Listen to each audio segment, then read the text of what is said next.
Good afternoon student. जैसा कि आज क्लास 6 के लिए हम लोग चैप्टर 6 में प्रवेश किए हैं, जिसका शीर्षक है व्यक्ति का पुनर्निर्माण।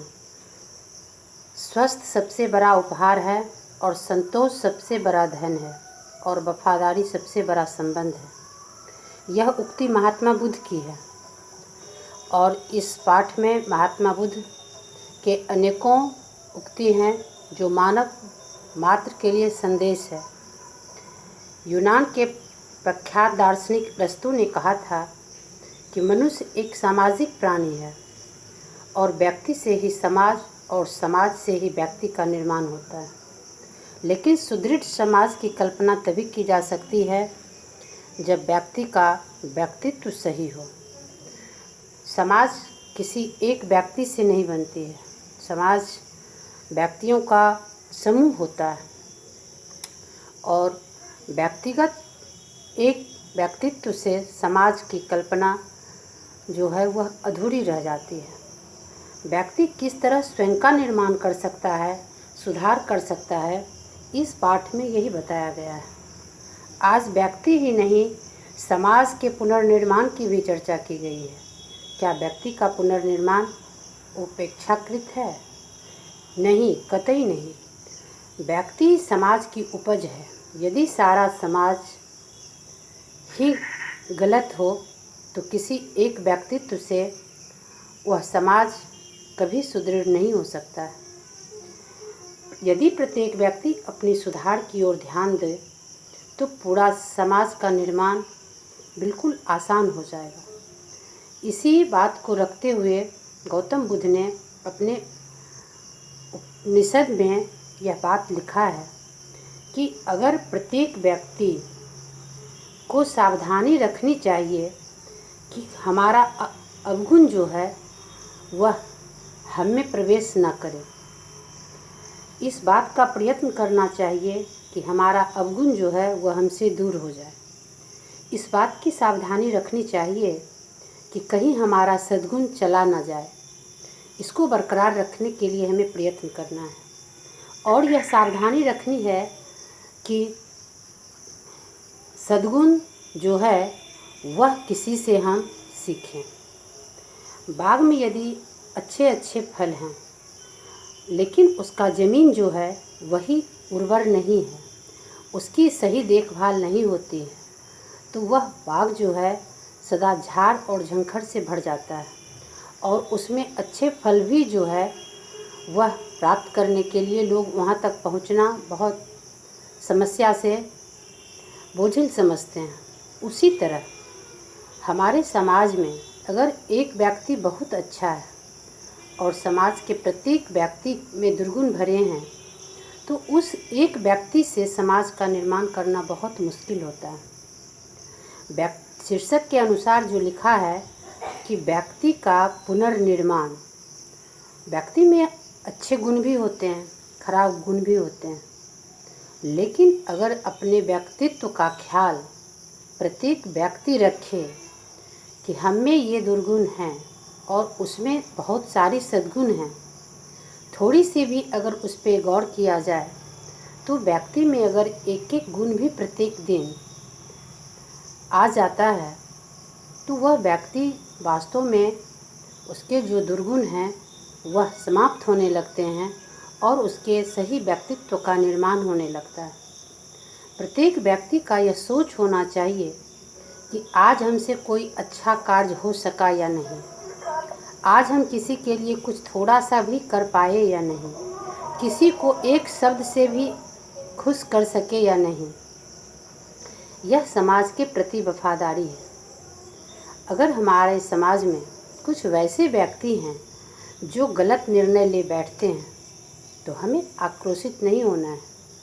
हमें अपने मन में यह संतोष रखना है कि शायद हो सकता है उसकी कल्पना जो है अभी परिपूर्ण नहीं हुई है, हो सकता है वह तनावग्रस्त है, हो सकता है कि उसे किसी मानसिक परेशानी से अभी असंतोष उत्पन्न हो गया है, इसलिए वह गलत निर्णय ले बैठा है।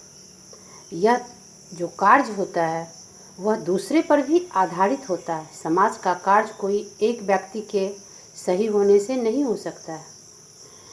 जैसा कि इस पाठ में यह बताया गया है कि समाज की चर्चा जो है, समाज की पुनर्निर्माण की जो बात चल रही है, वह व्यक्ति के सत्य पर आधारित है, व्यक्ति के ईमानदारी पर आधारित है। यदि सारा समाज लुल्हा और लंगड़ा की भांति व्यवहार करता है तो उसमें एक व्यक्ति कभी अपने व्यक्तित्व को सीधे से समाज को प्रस्तुत नहीं कर सकते हैं। प्रत्येक व्यक्ति का यह कर्तव्य होता है कि हम अपने आसपास, अपने समाज, अपने माँ पिता, अपने गुरु के प्रति कुछ सत्य निष्ठा की भावना रखें, कुछ अच्छे कार्य से उन्हें संतोष प्रदान करें। और ऐसा हर व्यक्ति अगर सोच ले तो वास्तव में समाज के विकास में कोई बाधाएं नहीं हो सकती है। इस लेख लिखने का तात्पर्य यह है कि व्यक्ति का जो पुनर्निर्माण होता है उसमें बाल्यावस्था काफ़ी महत्वपूर्ण है। इस पाठ का उद्देश्य यह है कि आप में जो बचपना है, अभी आप में ढेर सारे सद्गुण और दुर्गुण दोनों हैं, जिसे आंकना आपके बस की बात नहीं है। अभी आपका जीवन अपने माँ पिता पर, शिक्षक पर, अपने बड़े लोगों पर आधारित है। तो उनका यह फर्ज होता है कि बच्चे के व्यक्तित्व निर्माण में हमारा कहाँ तक योगदान हो सकता है, यह परख करवाना हम लोगों की दायित्व है कि तुम में ये दुर्गुण हैं, तुम में ये गलतियाँ हैं। इसमें सुधार की गुंजाइश जितने बचपन में होती है उतने बड़े लोगों में नहीं होती है। बड़े लोग परिपक्व दिमाग से हो जाते हैं और वे अपने निर्णय को ही सही समझ लेते हैं, लेकिन बच्चे में सुधार करना आसान है। बच्चे को जब हम बार बार एक ही बात को आगाह करते हुए उसे समझाते हैं तो धीरे धीरे उसकी मनोवृत्ति जो है पहल करने लगती है और वह अपने स्थायित्व को प्राप्त करने के लिए बड़े लोगों से बार बार प्रयास करते हैं। भले ही कुछ बच्चे जिद्दी होते हैं, कुछ बच्चे शरारती होते हैं, लेकिन उसका मानस पटल जो होता है वह बिल्कुल घिसा हुआ नहीं होता है। जब हम उसको अच्छाई से अवगत कराते हैं तो वह बहुत आसानी से बातों को समझता है। यह बड़े लोगों की आंकने की बात होती है। एक छोटा बच्चा बार बार चलता है, गिरता है, लेकिन जब उसे हम सहारा देते हैं तो वह आगे बढ़ने के लिए बहुत तेज़ी से, बहुत उत्साह से खड़ा होता है। इसकी तुलना हम बड़े लोगों से करते हैं।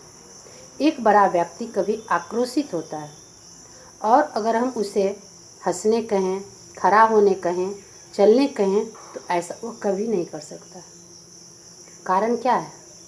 क्योंकि उसे अपना दृढ़ निश्चयपन जो है मालूम है कि हम किसी के कहने के अनुसार कोई काम नहीं कर सकते हैं। लेकिन जो बच्चे होते हैं उसे लगता है कि अभी जो वो लोग, बड़े लोग हमें कह रहे हैं उसके बातों का अनुकरण करना हमारा दायित्व है और वह बहुत आसानी से कर लेते हैं।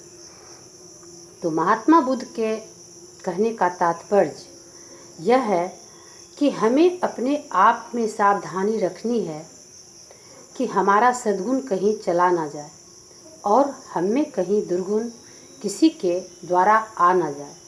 यह दो बातों का ख्याल व्यक्ति अगर रखे तो अच्छे व्यक्तित्व का निर्माण अवश्य होगा।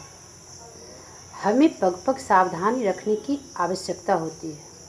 मानव जीवन जो है वह प्रकृति के अनुशासन पर, इशारे पर चलती है। भले हम इसका अंदाज कुछ देर से लगाते हैं, लेकिन यह जीवन जो है वास्तव में प्रकृति पर आधारित है।